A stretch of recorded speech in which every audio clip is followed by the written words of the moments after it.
बड़ी खबर पंचकुला से, जहां पर रंजीत सिंह मर्डर केस में राम रहीम को कोर्ट से बड़ा झटका लगा है। कोर्ट ने राम रहीम को आजीवन कारावास की सजा का ऐलान किया है। गुरमीत राम रहीम समेत 5 दोषियों को उम्र कैद की सजा सुनाई गई है। दरअसल 10 जुलाई 2002 में रंजीत सिंह का मर्डर हुआ था। अब इस पूरे मामले में अदालत का फैसला सामने आ चुका है। राम रहीम को दोषी मानते हुए उम्र कैद की सजा का ऐलान किया गया।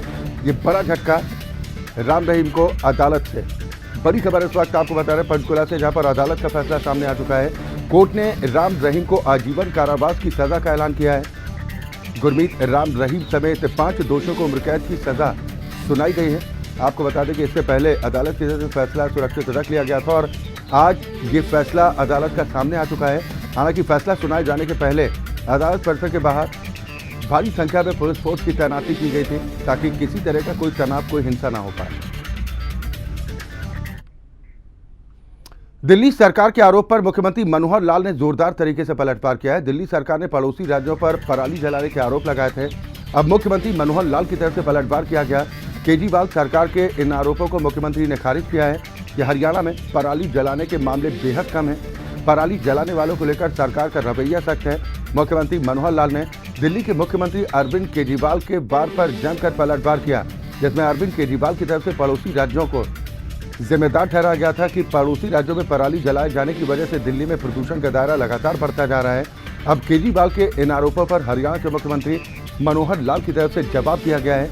मुख्यमंत्री मनोहर लाल की तरफ से कहा गया कि हरियाणा राज्य में पराली जलाने की घटनाएं बेहद कम हुई हैं, क्योंकि सरकार की तरफ से लगातार सख्ती बरती जा रही है। हरियाणा में पराली जलाने के मामले पहले की अपेक्षा काफ़ी कम हुए हैं और सरकार पराली जलाने वालों पर पैनी नज़र भी रख रही है। यानी पराली को लेकर आमने सामने दिल्ली और हरियाणा सरकार। केजरीवाल के आरोप पर हरियाणा के मुख्यमंत्री मनोहर लाल ने पलटवार किया। उधर केंद्रीय राज्य मंत्री अजय मिश्रा को पद से हटाए जाने की मांग को लेकर आज देश भर के किसानों ने रेल रोको आंदोलन किया, जिस पर हरियाणा के गृह मंत्री अनिल विज का कहना है कि केंद्रीय राज्य मंत्री होने के बावजूद उनके बेटे को गिरफ्तार किया गया और इस मामले की पूरी निष्पक्षता के साथ जांच पड़ताल भी चल रही है। उन्होंने कहा कि ऐसा सिर्फ नरेंद्र मोदी और बीजेपी की सरकार में ही संभव, पूर्व की सरकारों में ऐसी जांच होना नामुमकिन था। इसके साथ ही अनिल विज ने कहा कि इस मामले में सच्चाई तक पहुंचने की पूरी कोशिश की जा रही है। साथ ही उन्होंने इस पूरे मामले को लेकर राहुल गांधी को आड़े हाथ लिया और कहा कि राहुल गांधी रोज देश का बुरा ही सोचते हैं।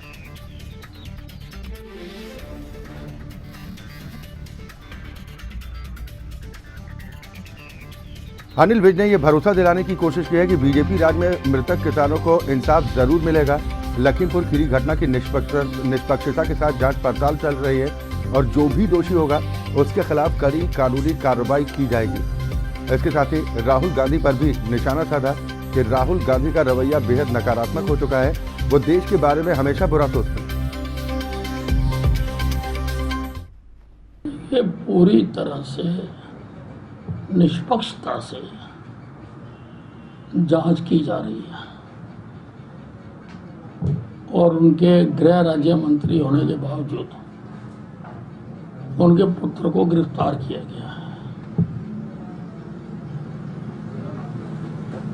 ये नरेंद्र मोदी के राज में ही हो सकता है, भारतीय जनता पार्टी के राज में हो सकता है, पूर्ववर्ती सरकारों के राज में ऐसा होना नामुमकिन था।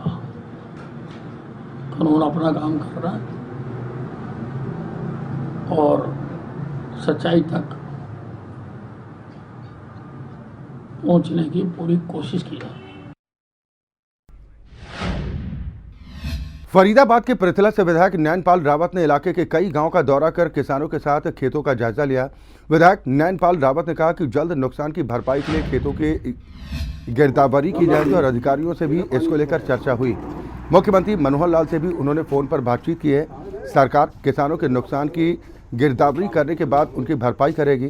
साथ ही उन्होंने कहा कि बरसात के कारण 50% नुकसान खेतों में दिखाई दे रहा है। खड़ी फसल पूरी तरह से पानी के कारण लेट चुकी है।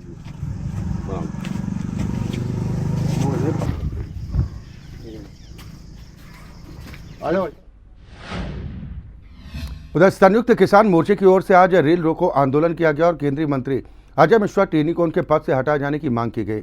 इस दौरान यात्रियों को काफी परेशानियों का सामना करना पड़ा। कुरुक्षेत्र रेलवे स्टेशन पर परेशान यात्रियों की ओर से कहा गया कि उन्हें नहीं पता था कि किस तरह से ट्रेनें रोकी जाएंगी। किसी को ज़रूरी काम से चंडीगढ़ जाना था तो किसी को लुधियाना पहुंचना था, लेकिन इस रेल रोको आंदोलन की वजह से लोगों को काफ़ी परेशान होना पड़ा।